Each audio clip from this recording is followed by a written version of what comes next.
Hello friends, JavaScript in the പുതിയൊരു വീഡിയോയിലേക്ക് എല്ലാവർക്കും സ്വാഗതം. ഇന്ന് നമ്മൾ പഠിക്കാൻ പോകുന്നത് JavaScript arrayയിൽ ഉപയോഗിക്കുന്ന രണ്ട് ഫംഗ്ഷനുകളാണ് ഈ സെർച്ചിനൊക്കെ വേണ്ടി ഉപയോഗിക്കുന്നത്. ഒന്ന് find, ഒന്ന് find index. അപ്പോൾ ഇതിൽ നമുക്ക് ഒരു callback ഫംഗ്ഷൻ കോൾ ചെയ്തിട്ട് അതായിരിക്കും ഓരോ array എലിമെന്റിനെയും സെർച്ച് ചെയ്ത് നമ്മൾ അപ്ലൈ ചെയ്യുന്ന നമ്മൾ കൊടുക്കുന്ന ഒരു കണ്ടീഷൻ സാറ്റിസ്ഫൈ ചെയ്യുന്നുണ്ടോ ഇല്ലയോ എന്ന് നോക്കുന്നത്.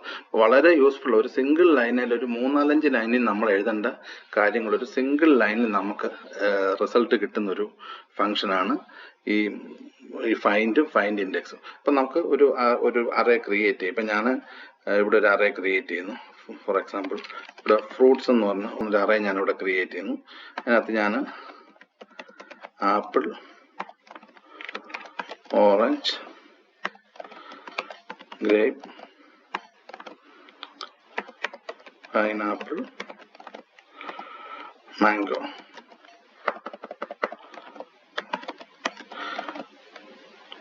സോ ഇത്രയുമാണ് ഞാൻ കൊടുക്കുന്നത്.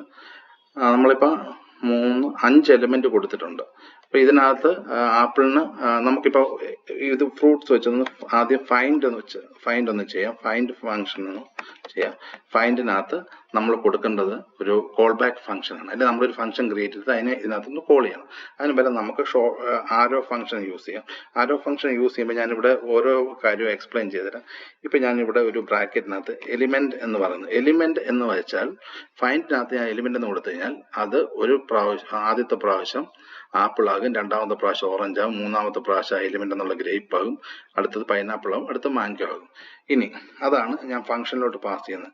അതിനുശേഷം ഇവിടെ ആരോ ഫംഗ്ഷൻ എന്ന് പറഞ്ഞാൽ ഫംഗ്ഷനെ നമ്മൾ ചുരുക്കി എഴുതുന്നതിന് മുമ്പത്തെ വീഡിയോയിൽ ഞാൻ ആരോ ഫംഗ്ഷൻ ജാവാസ്ക്രിപ്റ്റിനെ എക്സ്പ്ലെയിൻ ചെയ്തിട്ടുണ്ട്.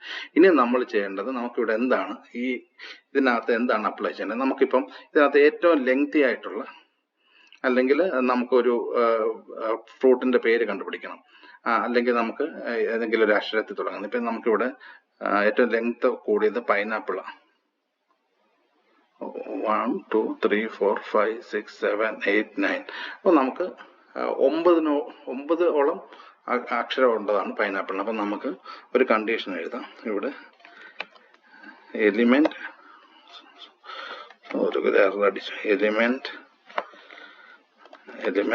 ഡോട്ട് ലെങ്ത് ഗ്രേറ്റർ ദാൻ 8 എന്ന് കൊടുക്കാം. സോ ഇവിടെ എൻ്റർ അടിക്കുമ്പോൾ നമുക്ക് കണ്ട ഇവിടെ പൈനാപ്പിൾ വന്നു. ഇനി ഇതും അടുത്തത് ഫൈൻഡ് ഇൻഡെക്സ് തമ്മിൽ എന്താ വ്യത്യാസം? ഫൈൻഡ് ഇൻഡെക്സ് എന്ന് പറഞ്ഞാൽ ഈ സെയിമിനെ ഞാൻ ഇവിടെ ഒരു ചേഞ്ച് ഉള്ളൂ. ഇവിടെ ഫൈൻഡ് ഇൻഡെക്സ് എന്നാക്കുന്നു. ഇൻഡെക്സ് എന്നാക്കിയാൽ അത് റിട്ടേൺ ചെയ്യുന്നത് 3 ആയിരിക്കും. ആദ്യം നമുക്ക് ഫൈൻഡ് എന്നുള്ളത് പൈനാപ്പിൾ റിട്ടേൺ ചെയ്ത്, കാരണം 8ന് മുകളിൽ ലെങ്ത് ഉള്ളത് പൈനാപ്പിളിന് മാത്രമേ ഉള്ളൂ നമ്മളുടെ ഈ ഫ്രൂട്ട്സ് എന്ന് പറയുന്ന ഒരു അറേക്കകത്ത്. അതേസമയം ഫൈൻഡ് ഇൻഡെക്സിനകത്ത് അത് റിട്ടേൺ ചെയ്ത് ഇൻഡെക്സ് ആണ്, അറേ ഇൻഡെക്സ്. അതായത് 0 ആപ്പിൾ, 1 ഓറഞ്ച്, 2 ഗ്രേപ്പ്, 3 പൈനാപ്പിൾ. അതുകൊണ്ടാണ് 3 തന്നത്. ഇനി നമുക്ക് ഇതിനകത്തുനിന്ന് ഈ ഫൈൻഡ് ഇൻഡെക്സ് യൂസ് ചെയ്ത് നമുക്ക് ആ അറേന്ന് ആ പേര് തന്നെ കിട്ടണമെങ്കിൽ നമുക്കിവിടെ fruits ഡോട്ട് ഫൈൻഡ് ഇൻഡെക്സ് എന്ന് പറയാം.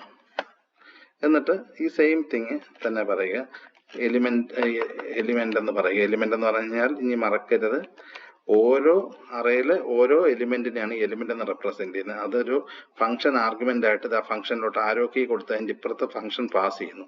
അതായത് ഇത് ഈ ആദ്യത്തെ ബ്രാക്കറ്റ് എലിമെന്റ് എന്ന് പറഞ്ഞാൽ പാരാമീറ്റർ ആണ് ഫംഗ്ഷനിലോട്ടുള്ള. ഇനി അടുത്തത് ഫംഗ്ഷൻ അകത്തുള്ള ഇതിനെ എങ്ങനെയാണ് പ്രോസസ് ചെയ്യേണ്ടത്, അതാണ് ആരോ ഫംഗ്ഷൻ ഇപ്പുറത്തെ റൈറ്റ് സൈഡിൽ കൊടുക്കേണ്ടത്. അവിടെ നമ്മൾ പറയുന്നു എന്താണ്, എലിമെന്റിന് ഈ പാരാമീറ്ററിന്റെ ലെങ്ത് ഗ്രേറ്റർ ദാൻ 8 ആയിരിക്കണം.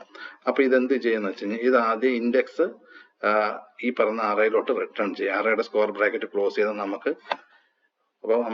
ഈ 2 രീതിയിൽ നമുക്കിത് കിട്ടും.